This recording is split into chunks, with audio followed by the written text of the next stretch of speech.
मुंबई महापालिकेच्या निकालांवरच फडणवीस सरकारचं भवितव्य अवलंबून असल्याचं चित्र राज्यात निर्माण झालंय। राज्यात सध्या राजकीय अस्थिरता असून शिवसेना सरकारच्या बाहेर पडण्याची केवळ औपचारिकता बाकी असल्याचं विधान माजी मुख्यमंत्री पृथ्वीराज चव्हाणांनी केलंय। शिवसेनेला भाजप हाकलून देणार की शिवसेना स्वाभिमानानं बाहेर पडणार एवढाच प्रश्न असल्याचं त्यांनी नमूद केलं। तर शिवसेना सरकारच्या बाहेर पडल्यास तब्बल 150 पेक्षा जास्त आमदार फडणवीस सरकारच्या विरोधात जाणार असल्याचं माजी उपमुख्यमंत्री अजित पवारांनी या विधानाला पुष्टी दिली आहे। तर शिवसेनेनं पाठिंबा काढला तरी भाजप सरकार 5 वर्ष पूर्ण करणार असल्याचा विश्वास भाजप प्रदेशाध्यक्ष रावसाहेब दानवे यांनी व्यक्त केलाय। अनेक मोठे आमदार भाजपच्या संपर्कात असल्याचा गौप्यस्फोटही त्यांनी केला। सरकार राहील का जाईल अशा प्रकारची अवस्था आहे। आज शिवसेनेने पाठिंबा काढून घेतला तर जवळपास 150 आमदार त्यांच्या विरोधामध्ये जातात आणि त्यांची संख्या 138 आणि 150 कसं सरकार टिकायचं। हे सरकार अस्तित्वात आल्या दिवसापासून मी हे भाकीत करतोय की मुंबई महापालिकेच्या निवडणुकीच्या आधी शिवसेना ही वेगळी बसेल, वेगळी लढेल, तर सरकारवरून बाहेर पडायचं का नाही हा ही एक औपचारिक राहिलेली आहे। पण ज्याप्रमाणे एकमेकाच्या विरोधी जाहीर वक्तव्य चाललेली आहेत त्यामुळे आता त्यांना एकत्र येणं हे अशक्य वाटतंय। आता प्रश्न शेवटा एवढाच आहे की या सगळ्या लोकांना मुख्यमंत्री हाकलून देतील का ही लोक स्वतः स्वाभिमान चिवंट ठेवून सरकारमधून बाहेर पडतील।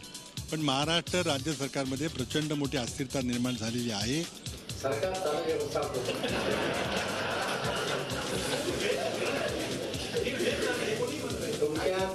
तुमच्या परिचित असलेले चांगले आमच्या संपर्कात बाळासाहेबांचे खरे गुण असतील आणि जर खरे वाघ असतील तर 23 तारखेला शिवसेना राज्य सरकारचा पाठिंबा काढून घेईल। मात्र तसं झालं नाही तर ते कागदी वाघ हे सिद्ध होईल असं विधान राष्ट्रवादी काँग्रेसचे नेते जयंत पाटील यांनी केलंय। सांगली जिल्ह्यातल्या ढवळी इथल्या राष्ट्रवादी काँग्रेसच्या प्रचाराच्या शुभारंभाप्रसंगी ते बोलत होते। यावेळी जयंत पाटील यांनी भाजप आणि मुख्यमंत्री देवेंद्र फडणवीस यांच्यावरही टीकास्त्र सोडलं। साहेब ठाकरेंचे गुण जर उद्धव ठाकरेंच्या मध्ये असतील आणि तोच ताटपणा आणि कणखरपणा उद्धव ठाकरेंच्यात असेल तर हा शिवसेनेचा वाघ पाठिंबा 23 तारखेला संध्याकाळी 5 वाजता काढून घेईल। जर हा कागदी वाघ असेल तर मात्र पाठिंबा काढून घेणार नाही। राज्यामध्ये सत्ताधारी लोकांचा गोंधळ सुरू आहे। भाजपकडून विकासाचं खोटं स्वप्न दाखवलं जातंय तर उद्धव ठाकरे यांनी शिवसेनेला लाचार केलंय। शिवसेनेनं वाघ चिन्ह बदलून शेळी चिन्ह लावावं। सेना शेतकऱ्यांचा भावनेच्या राजकारण करतेय। जर तुम्हाला खरंच शेतकऱ्यांबद्दल प्रेम असेल तर राजीनामे द्या अशा शब्दांमध्ये राज्याचे विरोधी पक्षनेते धनंजय मुंडे यांनी सेना बीजेपीवर टीका केली आहे। गुरुवारी राष्ट्रवादी काँग्रेस पक्षाचा प्रचाराचा शुभारंभ पारनेर तालुक्यातील कान्हूर पठार इथे करण्यात आला। यावेळी ते बोलत होते। काँग्रेस नेते हर्षवर्धन पाटील यांनी शिवसेना भाजपसह राष्ट्रवादी काँग्रेसवर टीकेचं आसूड ओढलं। शिवसेना भाजपची भांडणं म्हणजे तू रडल्यासारखं कर मी मारल्यासारखं करतो अशी असल्याची टीका त्यांनी केली आहे। तर पुण्यात आपली राष्ट्रवादीशी आघाडी असली तरी पिंपरी चिंचवडमध्ये बिघाडी असल्याची टीकाही त्यांनी केली। पुण्यातली आघाडी कशी आहे?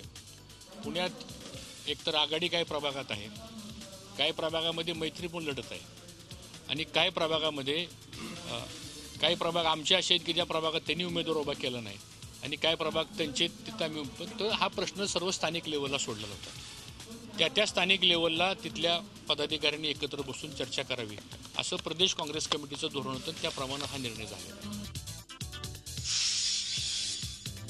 आजकाल मी किती पाणी पितो तेही ते मोजतात पण मी त्यांना या निवडणुकीत पाणी पाजल्याशिवाय राहणार नाही असा घणाघाती टोला मुख्यमंत्री देवेंद्र फडणवीस यांनी शिवसेना पक्षप्रमुख उद्धव ठाकरे यांचं नाव न घेता लगावलाय। जिल्हा परिषद तसंच पंचायत समितीच्या निवडणुकीच्या प्रचारासाठी मुख्यमंत्र्यांची जळगाव जिल्ह्यातील म्हसावत इथे जाहीर प्रचार सभा झाली। जळगाव जिल्हा नेहमीच भाजपचा पाठीराखा राहिलेला आहे त्यामुळे जिल्हा परिषदेत एक हाती सत्ता द्या जिल्ह्याचा विकास करून दाखवू असं आश्वासनही मुख्यमंत्र्यांनी यावेळी दिलं।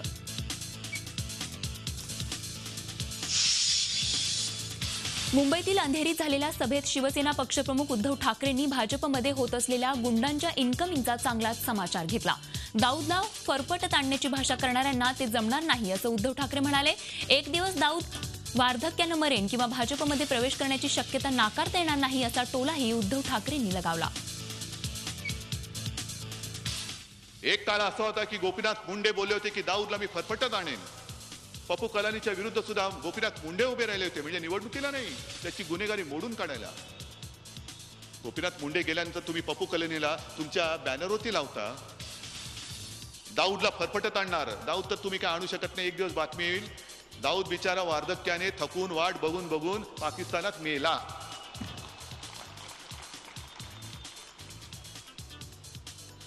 पण तरी देखील मध्ये कधीतरी बातमी येते की दाऊदला आपल्या देशात परत येण्याची इच्छा आहे. कुठल्या तरी लग्न कार्यासाठी तो येऊ इच्छितो. आता त्याचा मार्ग मोकळा झाला, तो पटकन भाजपात गेला की उद्या देश का नेता कैसा हो, दाऊदाचार्य वैसा हो.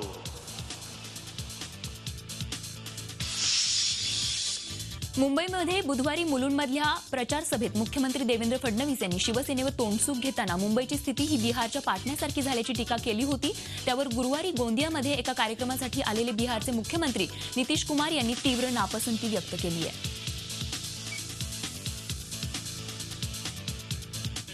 महाराष्ट्र के सीएम का कि उन्होंने पिछले कुछ 5 सालों में शिवसेना ने पटना बना दिया है मुंबई को, क्या बयान आएगा आपका? पटना के बारे में आइडिया खराब है उनका. मनसे नगरसेवक सुधीर जाधव यांना अटक करण्यात आली आहे. सुधीर जाधव यांच्यावर विनयभंगाचा आरोप आहे. गेल्या आठवड्यात ही तक्रार करण्यात आली होती. फोनवरून आक्षेपार्ह मजकूर पाठवल्याचं तक्रारदार महिलेनं म्हटलंय. सुधीर जाधव हे विद्यमान नगरसेवक असून त्यांची पत्नी स्नेहल जाधव यांना यंदा मनसेनं तिकीट दिलंय. अटकेनंतर जाधव यांना 7,000च्या जातमुचलक्यावर जामीन मंजूर करण्यात आलाय.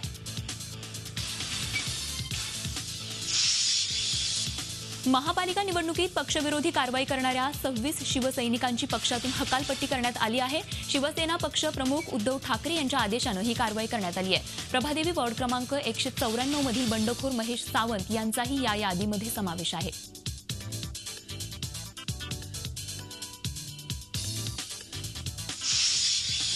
बारामतीमधील सभेत राष्ट्रवादी काँग्रेसचे नेते अजित पवार यांनी आपल्या खास शैलीत उपस्थितांची मनं जिंकली. निवडणुकांमध्ये सोशल मीडियाच्या माध्यमातून होणाऱ्या प्रचाराचा धागा पकडत अजित पवारांनी आपल्या खास शैलीत महिला उमेदवारांना पतीचा फोटो न वापरण्याचा सल्ला दिला. तर भाजपचा समाचार घेतानाही त्यांनी उपरोधिक टोला लगावला.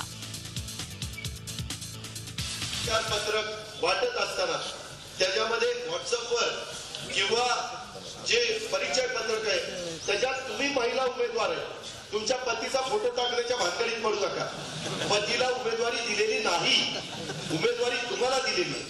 त्याच्यामुळं तुमचा फोटो, पक्षाचं चिन्ह, तुमच्या बरोबर असणाऱ्या माझ्या जिल्हा परिषद उमेदवाराचा फोटो आणि आपल्या बरोबरच्या इतर आपला शेजारच्या गटातला फोटो, अशा पद्धतीनं ते काम झालं पाहिजे. सध्या निवडणुकांची धामधूम सुरू आहे. भाषणात बोलताना कोण काय बोलेल याचा काही नेम नाही. पुण्याचे पालकमंत्री गिरीश बापट यांच्या बाबतीतही असंच काहीसं झालं. बापट यांनी आपल्याच सरकारचा उद्धार केलाय, मात्र चूक लक्षात आल्यावर स्वतःला सावरण्याचाही त्यांनी प्रयत्न केला. मुख्यमंत्री देवेंद्रजी फडणवीस ज्यांच्या काळामध्ये 65,000 शेतकऱ्यांनी आत्महत्या केल्या, जनावरं पाण्याअभावी मेली, हा शेतकरी केंद्रबिंदू धरला.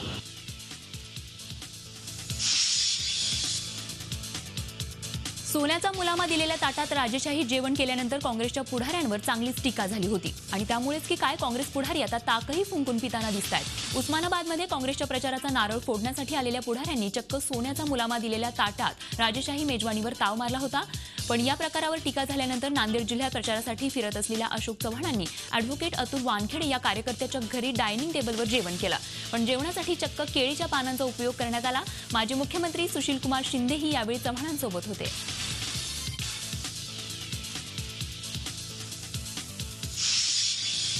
यवतमाळच्या जिल्हा परिषद निवडणुकीमध्ये राज्याचे महसूल राज्यमंत्री तथा जिल्ह्याचे सहपालकमंत्री संजय राठोड यांनी त्यांच्या भावाला निवडणूक रिंगणात उतरवलं आहे. जोडमोहा डोंगरखर्डा गटात त्यांची प्रतिष्ठा पणाला लागली. संजय राठोड यांचे मोठे बंधू विजय राठोड यांना शिवसेनेनं या गटात उमेदवारी दिली असून त्यांनी निष्ठावान शिवसैनिकांना डावलून घराणेशाही चालवल्याची कुजबूज सध्या सुरू आहे. तर शिवसेनेला आणि सहपालकमंत्री संजय राठोड यांना पराभूत करण्यासाठी भाजपनेही रणनीती आखली आहे.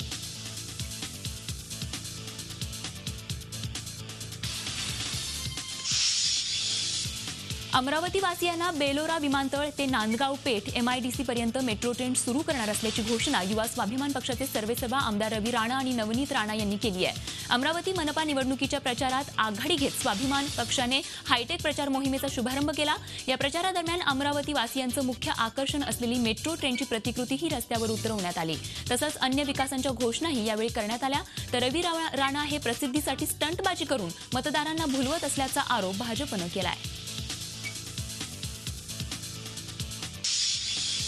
रेशन दुकानावर स्वस्त दरात धान्य मिळवण्यासाठी आधार नंबर बंधनकारक करण्यात आला आहे. केंद्र सरकारनं गुरुवारी यासंदर्भातले निर्देश जारी केले. दरम्यान ज्या रेशन कार्ड धारकांकडे आधार नंबर नाही अशांना येत्या 30 जूनपर्यंत अर्ज करून आधार कार्ड काढण्याची मुदत देण्यात आली आहे आणि त्यानंतर मात्र आधार नंबर शिवाय स्वस्त दरात अन्नधान्य मिळणार नाही असं सरकारी आदेशात नमूद करण्यात आलं आहे.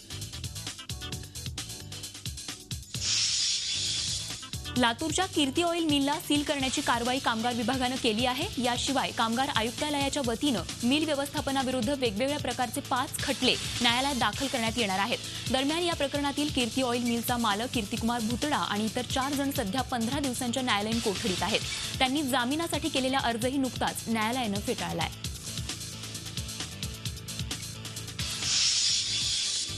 रायगड जिल्ह्यातील JSW धर्मतर पोर्ट लिमिटेड या कंपनी विरोधात वडखळ पोलीस ठाण्यात गुन्हा दाखल करण्यात आला आहे. वडखळ जवळील धर्मतर खाडीत खारफुटीची कत्तल करून कोणतीही परवानगी न घेता जेटी बांधल्याप्रकरणी हा गुन्हा दाखल करण्यात आला आहे. या प्रकरणात मंत्रालय स्तरावरील बडे अधिकारी देखील अडकण्याची शक्यता आहे. मुलुंडच्या डम्पिंग ग्राउंड विरोधात आता मतदारांनी बहिष्काराचं अस्त्र उगारलंय. जोवर डम्पिंग ग्राउंडची समस्या सुटत नाही तोवर मतदान न करण्याची मोहीम राबवण्याचा निर्णय घेण्यात आलाय. गेल्या 20 वर्षात झालं नाही ते एका महिन्यात कसं होणार असा रहिवाशांनी प्रश्न विचारलाय. प्रत्येक निवडणुकीत आश्वासनं मिळतात पण कोणतीच कामं करत नाहीत असा संतापही इथल्या रहिवाशांनी व्यक्त केला.